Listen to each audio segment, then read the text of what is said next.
Hello बच्चों, हमने अपने पुराने वीडियोस में आपसे वेदों की बात की, गुरुकुल व्यवस्था की बात की। प्राचीन भारत में गुरुकुलों में वेदों को समझाया जाता था, पढ़ाया जाता था और इसी माध्यम से शिक्षा प्रदान की जाती थी। वेदों को धीरे धीरे ऋषियों ने सरल रूप में वर्णित करने के लिए जिन पुस्तकों का सहारा लिया उन्हें हम उपनिषद के नाम से जानते हैं। उपनिषद का शाब्दिक अर्थ ही है गुरु के समीप बैठकर जिस ज्ञान को इनमें वर्णित किया गया है। उपनिषदों में ही एक बहुत ही प्रसिद्ध उपनिषद है जिसे हम कठोपनिषद कहते हैं। इस कठोपनिषद में एक बहुत ही सुंदर सी कहानी है। आज हम इसी कहानी की बात करेंगे। ये कहानी है नाचिकेता और यम के संवाद की कहानी। नाचिकेता एक छोटा सा 5 वर्ष का बालक था।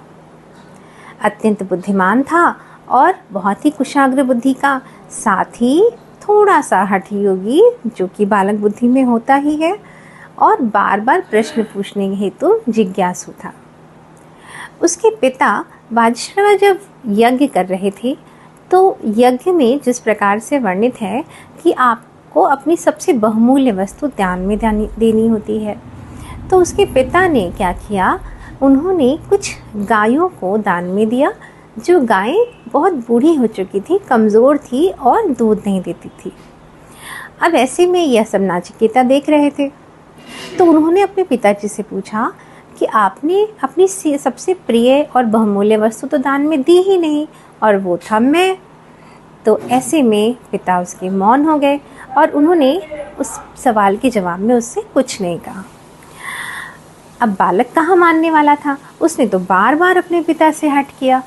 तो पिताजी अत्यंत नाराज़ हो गए और नाराज़ होकर उन्होंने कहा कि जाओ, मैं तुम्हें यम को देता हूँ।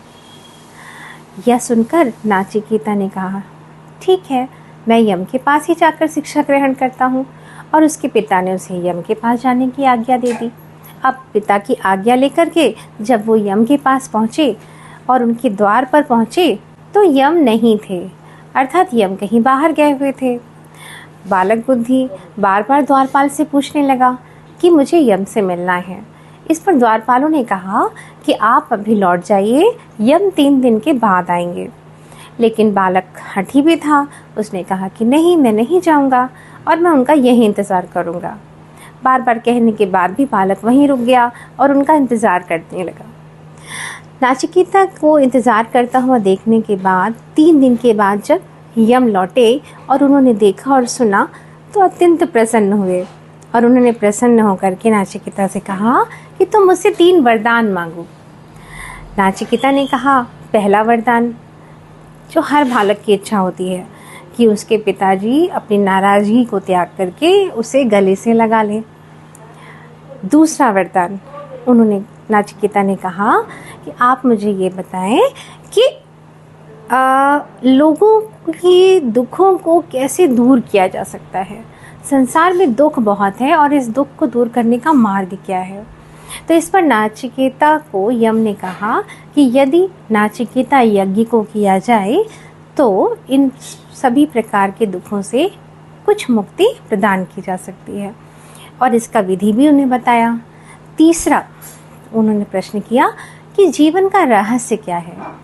जब नाचिकेता ने तीसरा प्रश्न किया तो यम को लगा कि इतना छोटा सा बालक इस अथाह ज्ञान को कैसे समझेगा, लेकिन बहुत ही सरलता से यम ने अत्यंत कुशलता से जवाब दिया।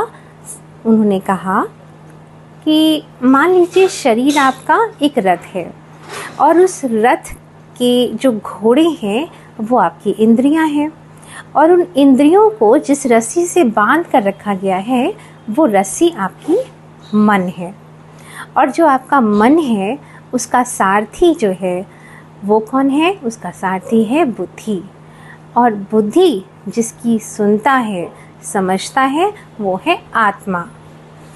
अगर व्यक्ति आत्मा को जान ले, समझ ले और उनकी बातों पर चले तो वह जीवन के रहस्य को समझ सकता है।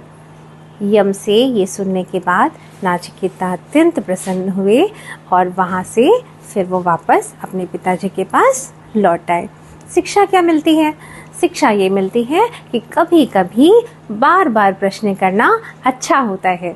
हमें इन प्रश्नों के जवाबों में जीवन के गूढ़ रहस्यों का भी पता चल जाता है।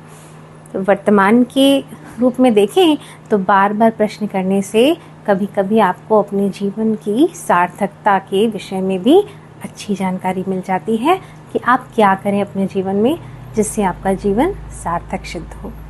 फिर मिलेंगे। Thank you.